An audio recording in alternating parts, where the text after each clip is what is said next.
નમસ્કાર ગુજરાતી મિત્રો, મારી ચેનલ ગુજરાતી જ્ઞાનમાં ફરી એક વખત તમારું સ્વાગત છે। મિત્રો, હું તમને આજે એ જણાવીશ કે ભગવાન શિવને શા માટે બીલીપત્ર પ્રિય હોય છે। તો ચાલો મિત્રો, આગળ માહિતી આપું તે પહેલા જલ્દીથી વિડીયો લાઈક કરી સાથે ચેનલ સબસ્ક્રાઇબ કરી બેલ આઇકનને દબાવો જેથી કરીને નવા વિડીયો નોટિફિકેશન તમને મળે સૌથી પહેલા। હિન્દુ ધર્મથી જોડાયેલી દરેક વ્યક્તિ જાણે છે કે બીલીપત્ર શું છે। હિન્દુ ધર્મમાં બીલીપત્રને પણ મહત્વ આપવામાં આવ્યું છે। દરેક શિવ ભક્ત સોમવારના દિવસે અનેક પ્રયાસ કરે છે, તેમાંથી એક પ્રયાસ હોય છે શિવજીનું બીલીપત્ર ચડાવવું। આપણે બધા એવું તો કરીએ, પરંતુ કદાચ કોઈ એવો મનુષ્ય હશે જે જાણતો હશે કે તેની પાછળનું કારણ શું છે।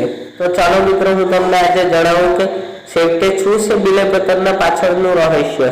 પુરાણ મુજબ એક વખત માતા પાર્વતી ક્યાંક જઈ રહી હતી, તો બહુ જ ગરમી હોવાના કારણે તેમના પરસેવાનું એક ટીપું મંદચલ પર્વત ઉપર પડ્યું અને આ પરસેવાના એક ટીપાથી બીલીપત્રના વૃક્ષની રચના થઈ। આ કારણે આ વૃક્ષની હિન્દુ ધર્મમાં ખૂબ જ માન્યતા છે। પુરાણ દ્વારા પણ જાણવામાં આવ્યું છે કે બીલીપત્રના વૃક્ષના દરેક અંશમાં માતા પાર્વતી વસતી છે।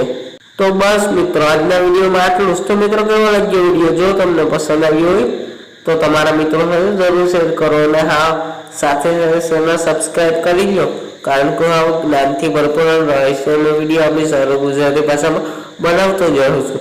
તમારો બહુમૂલ્ય સમય આપવા બદલ ખૂબ ખૂબ આભાર।